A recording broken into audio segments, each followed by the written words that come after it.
बिस्मिल्लाहिर्रहमानिर्रहीम व अंज़लना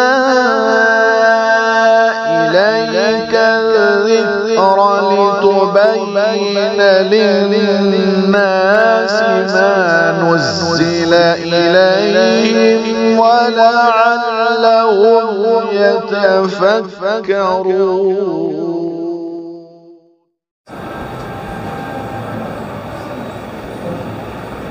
रज़ीना बिल्लाहि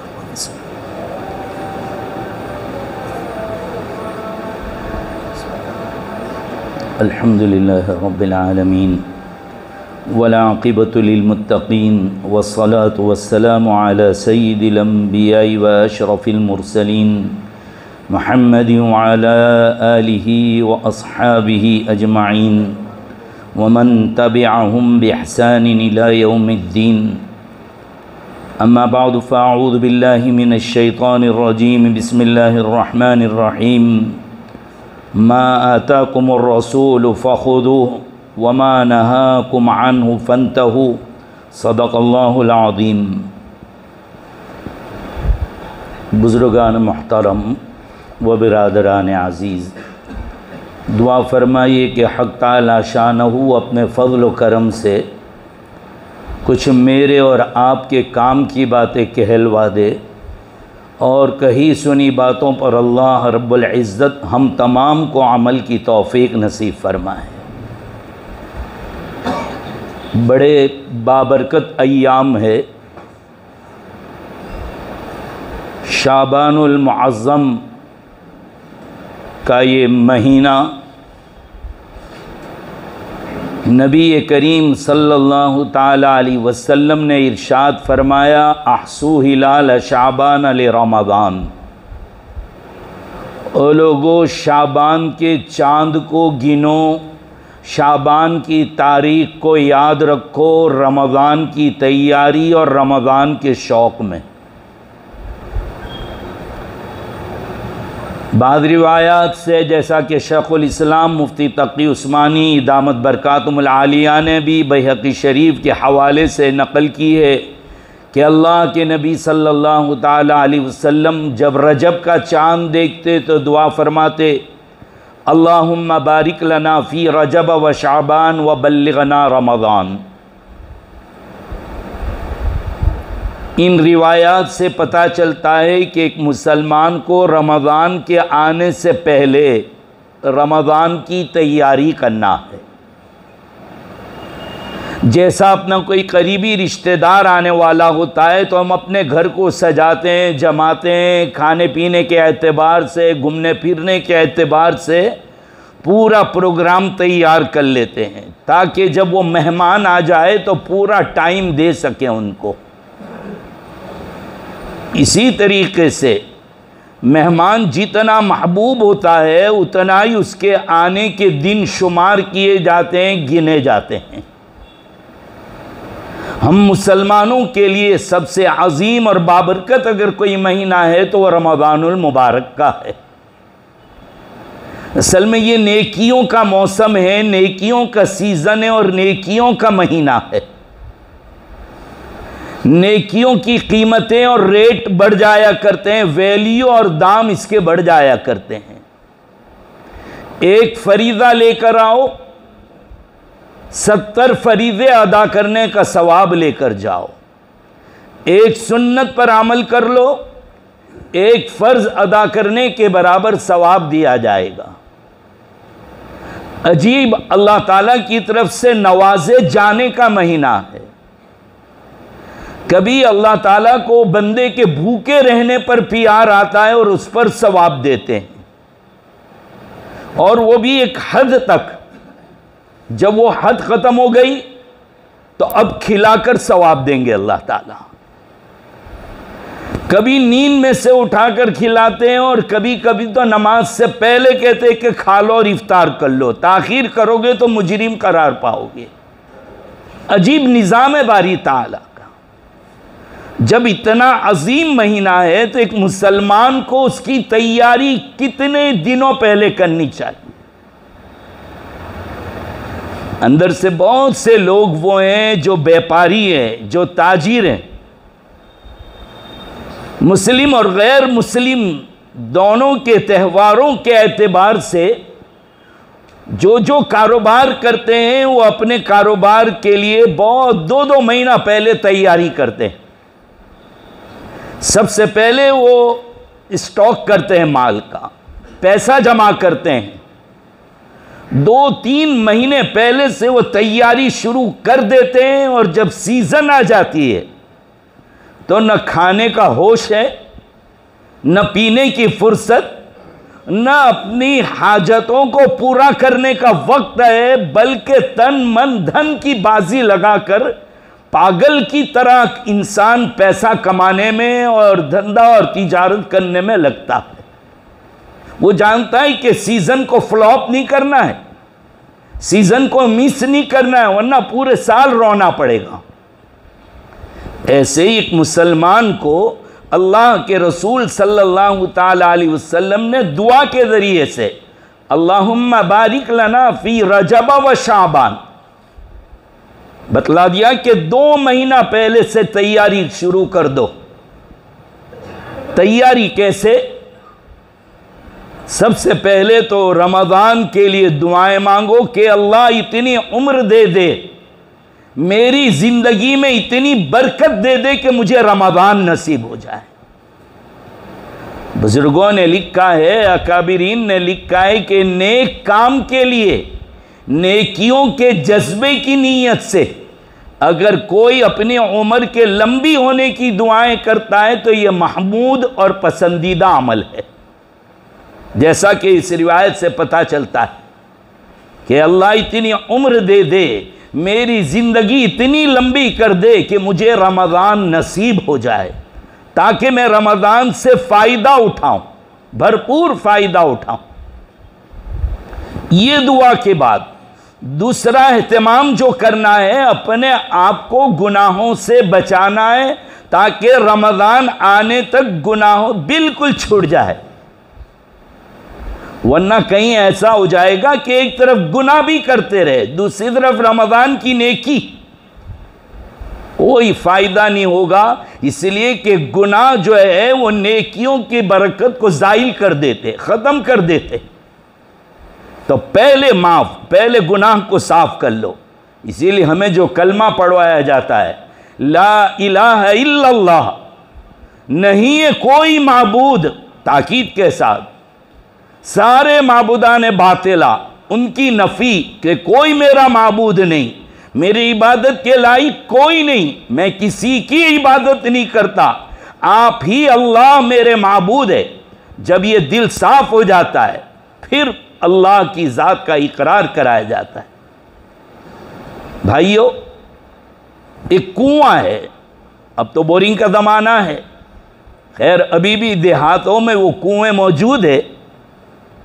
उसमें अगर कोई नापाकी गिर जाए, कोई जानवर गिर जाए और पानी फूटता ही रहता है, कुएं को साफ कैसे करेंगे? क्या कुएं का पानी सिर्फ खाली कर देने से काम चल जाएगा? नहीं, बतलाया कि पहले अंदर से मुर्दार जो जानवर या नापाकी गंदगी गिरी हुई है उसको निकाल लो। फिर उसके बाद फ़ुक़हा-ए उलमा ने मखसूस कि भाई इतनी गिनती में इतनी डोल भर के पानी निकाल लो जो कुएं पर डोल रहती है, बस कुआं भी पाक हो गया, कुआं की दीवारें भी पाक हो गई, रस्सी और डोल भी पाक हो गई। पहले नापाकी निकालो, फिर जितना पानी बतलाया है उलमा ने उतनी डोल भर के पानी निकाल दो, कुआं पाक हो जाएगा। पहले शर्त ये कि पहले नापाकी, वरना पूरा कुआं खाली कर दिया, नापाकी नहीं निकाली है, गंदगी नहीं निकाली है, तो कुआं पाक नहीं होगा। ऐसे ही रमज़ान की बरकतों से हमें फ़ायदा उठाना है, तो फिर रमज़ान के आने से पहले पहले अपने आप को गुनाहों से साफ कर लीजिए। पूरी ज़िंदगी हम शैतान की मानकर चलते हैं। खुद कुरान ने कहा शैतान तुम्हारा खुल्लम खुल्ला दुश्मन है, और उसने भी चैलेंज किया है, सुम्मा लआतियन्नहुम मिन बैनि अयदीहिम व मिन खल्फिहिम व अन अयमानिहिम व अन शमाइलिहिम, ए अल्लाह, मैं तेरे बंदों को बहकाऊंगा, वलउज़िल्लन्नहुम, ज़रूर भी ज़रूर गुमराह करूंगा मैं इनको। मैं सामने से आऊंगा, पीछे से अटैक करूंगा, दाएं से बाएं से, चारों तरफ से मैं कोशिश करूंगा इनको गुमराह करने की। ये शैतान ने कहा। कभी कहता है वलउज़िल्लन्नहुम। ये उलमा जानते हैं कि अरबी के जो वर्ड्स हैं, जुमले हैं, कितनी ताकीद है इसके अंदर। शैतान क्या कहता है? मैं ज़रूर भी ज़रूर गुमराह करूंगा, ज़रूर भी ज़रूर इनकी ख्वाहिशात पर अमल करवाऊंगा। वलामुरन्नहुम फलयुबत्तिकुन्ना आज़ानल अनआम, तेरे गैरों के नाम पर मैं जानवरों को छुड़वाऊंगा। वलामुरन्नहुम फलयुगय्यिरुन्न खल्क़ल्लाह, अल्लाह जिस सूरत पर, जिस बॉडी पर, जिस हैयत पर तूने पैदा किया है, मैं उसमें तब्दीली ज़रूर करवा दूंगा। शैतान ने इतना सब कहा। अल्लाह रब्बुल इज़्ज़त ने भी उसका जवाब दिया, इन्ना इबादी लैसा लका अलैहिम सुल्तानुन इल्ला मन इत्तबाक मिनल गावी। जो मेरे हैं वो मेरे हैं, मेरे बंदों पर तेरी कुछ चलने वाली नहीं है। लैसा लका अलैहिम सुल्तान, वो तो तुझे भगाएंगे, वो तो तुझसे दूर भागेंगे। हाँ, मगर वो जिनको भटकना है, जिनको गुमराह होना है, जिनको खुद ख्वाहिशात पसंद है, वो तेरी बात मानेंगे। तो शैतान ने ये कहा है, तो पूरे साल हम शैतान के साथ रहते हैं। शैतान हमें फुसलाता रहता है, बहकाता रहता है। अब रमज़ान आ रही, कहीं ऐसा ना हो कि हमें नेकियों का जो मौसम है वो हमारा मिस हो जाए, फ्लॉप हो जाए। उससे पहले हमको तैयारी करनी है। तैयारी क्या करनी है? दुआओं का एहतमाम, अपने आप को गुनाहों से बचाना है। भाई देखिए, कोई ये कहे कि रमज़ान आएंगे तो बस मैं एकदम ब्रेक लगा दूंगा गुनाहों से, नहीं हो सकता।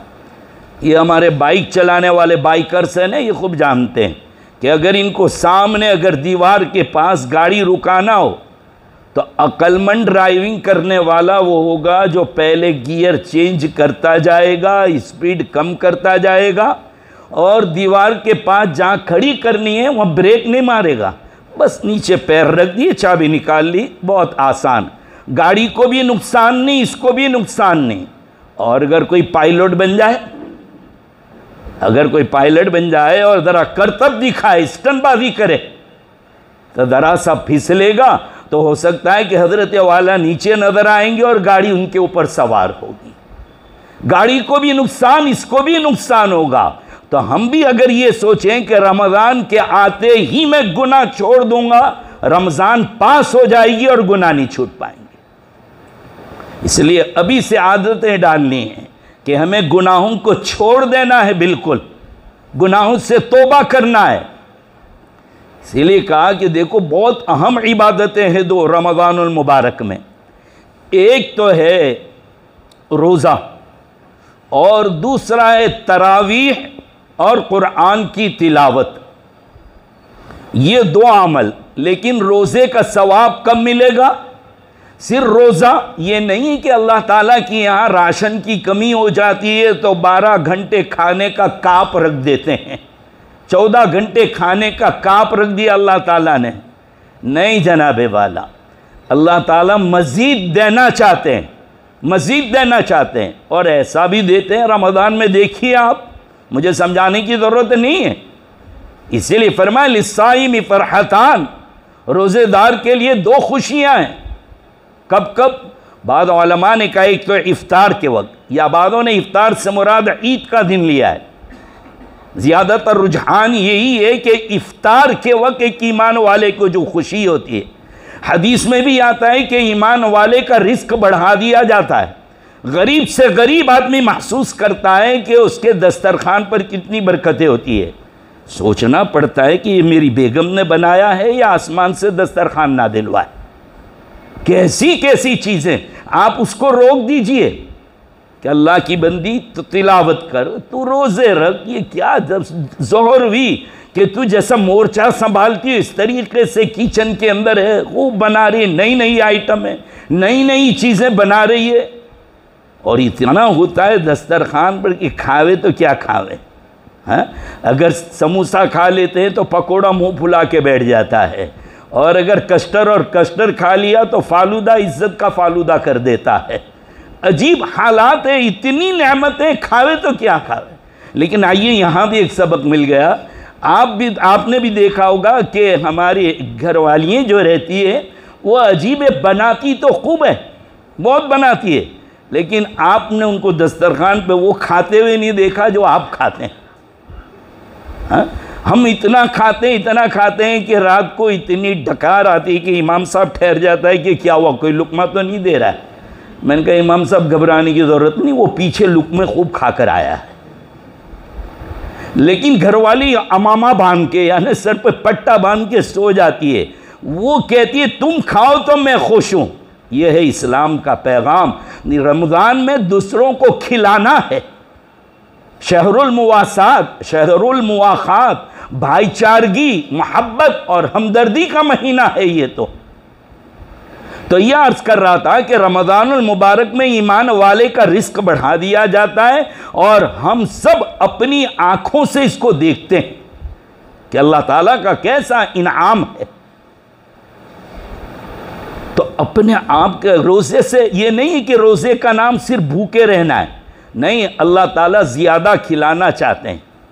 ये ऐसा ही है कि एक बच्चा 2 साल की उम्र हो जाती है, माँ का दूध पीता रहता है, सिर्फ दूध दे रही है माँ, और कभी कभी बहुत पतली कोई ग़िज़ाएँ उसको चबा उबा कर देती है।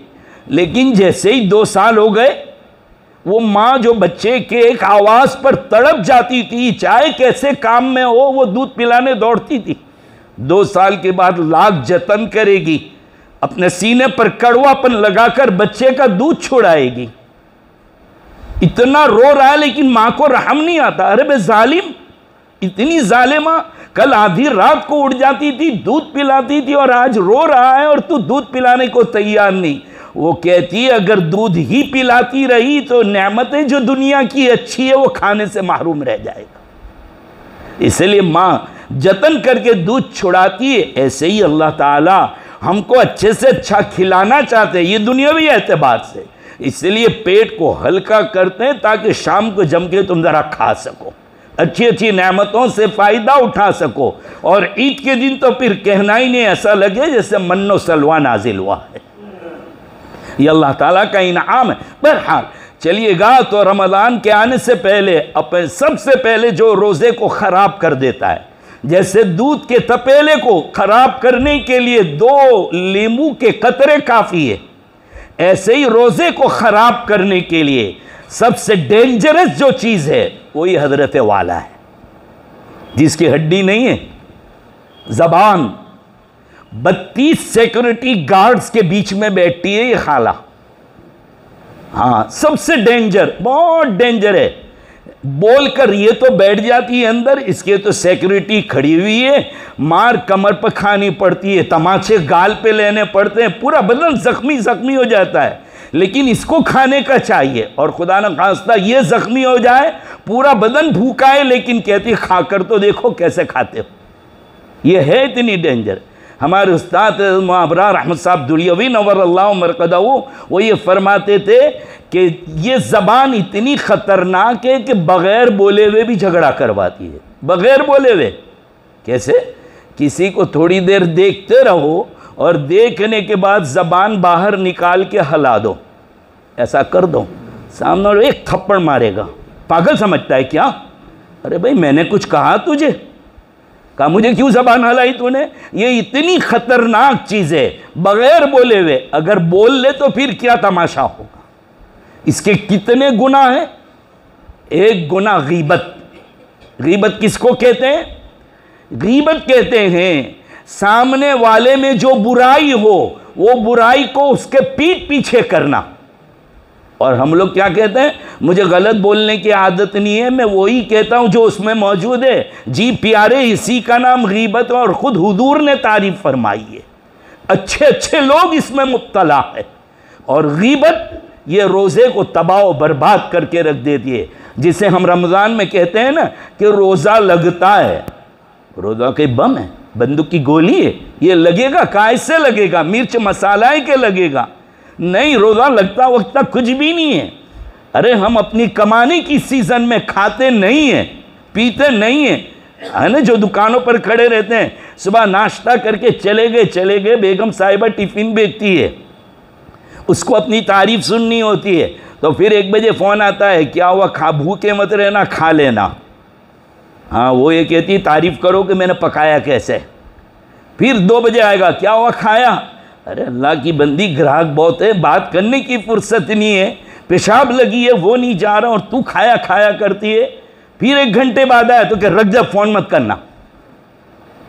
ये आप देख रहे हैं कितना हम अपने आप को कंट्रोल कर रहे हैं, कितना बर्दाश्त कर रहे हैं, कितना अपने आप को बर्दाश्त कर रहे हैं। तो ये मैं अर्ज कर रहा था कि ज़बान को ऐसे ही बचाना है कि गीबत, बुराई, ये तबाह बर्बाद कर देती है रोज़े के सवाब को।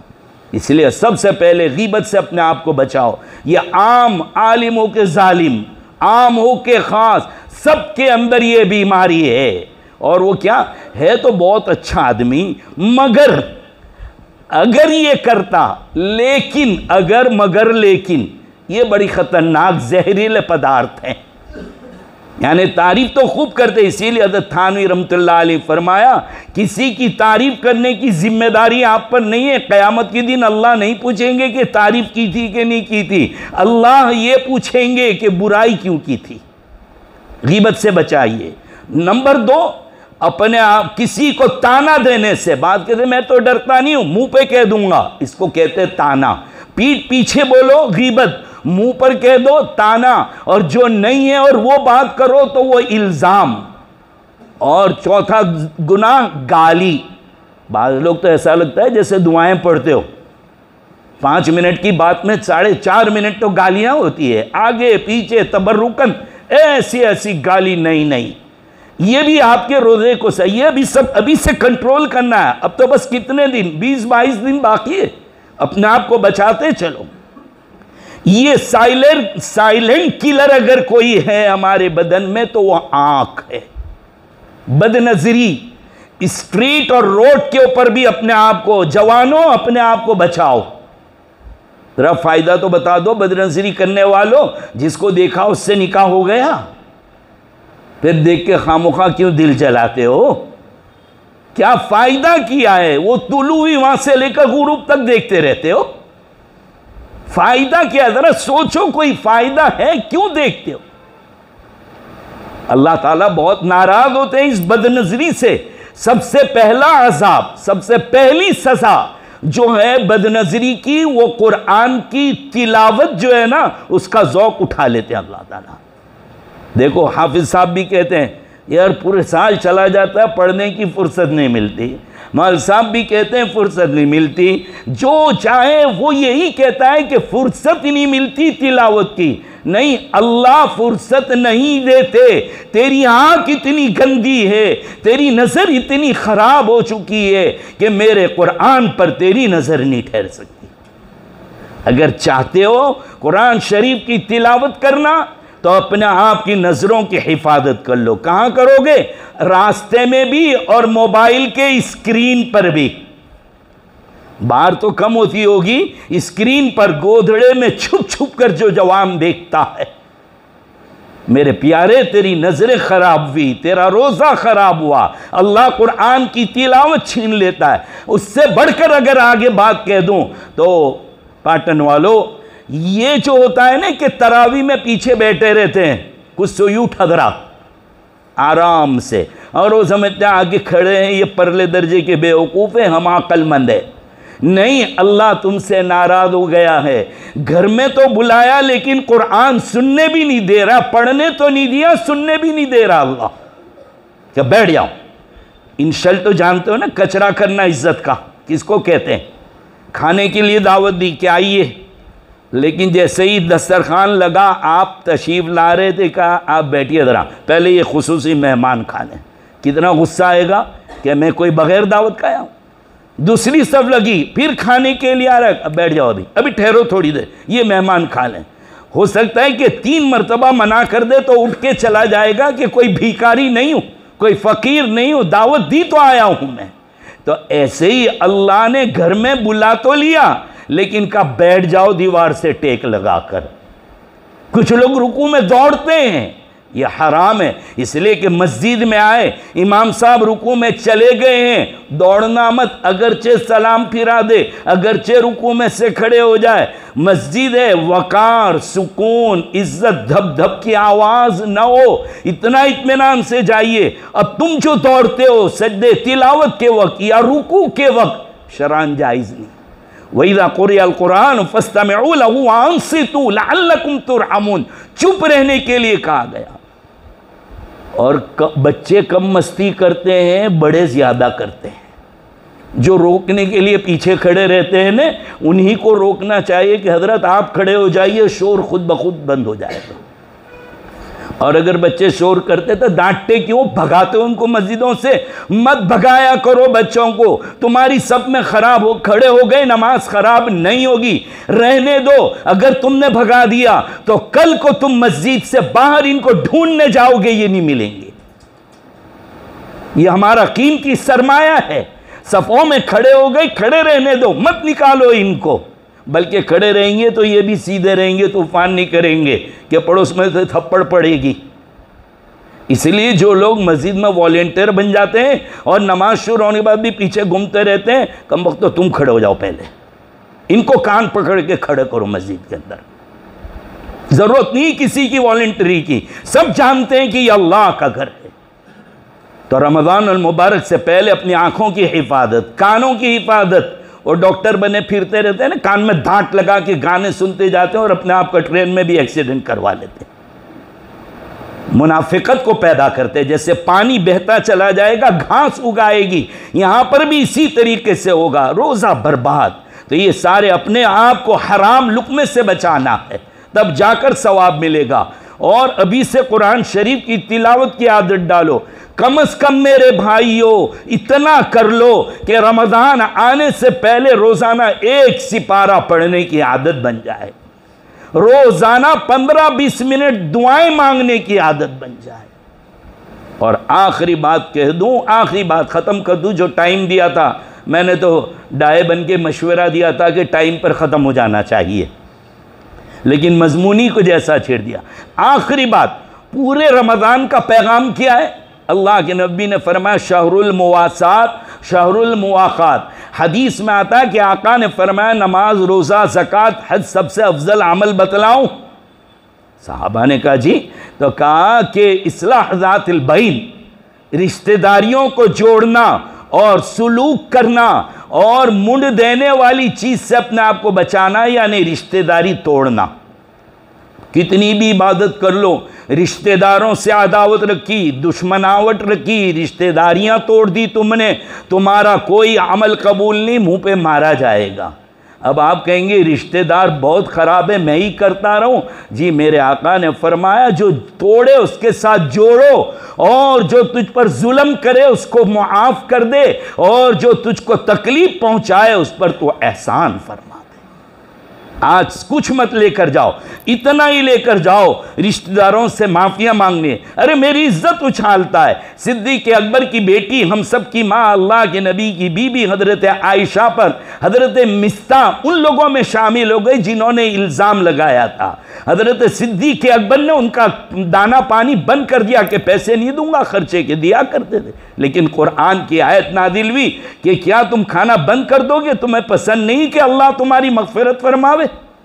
सिद्दीक़ अकबर ने कहा जी मैं पसंद करता हूं कि अल्लाह मेरी मग़फ़िरत फरमाए। पहले जितना खर्चा देते थे अब उससे ज़्यादा देना शुरू कर दिया। आप भी ये नीयत करके उठें, रिश्तेदारों से माफ़िया मांगेंगे, वो तो मेरे हक अदा नहीं करता, न करे तो न करे, जाए चूल्हे में। आप तो करो, आपसे ये सवाल नहीं होगा कि हक लिया था कि नहीं, ये सवाल होगा कि हक अदा किया था कि नहीं किया था। ये असल चीज़ है। फिर देखो रोज़े नमाज सब में मज़ा आएगी। अल्लाह मुझे और आप तमाम को अमल की तौफ़ीक़ नसीब फरमाए। व आखिर दावाना अनिल हम्दुलिल्लाह।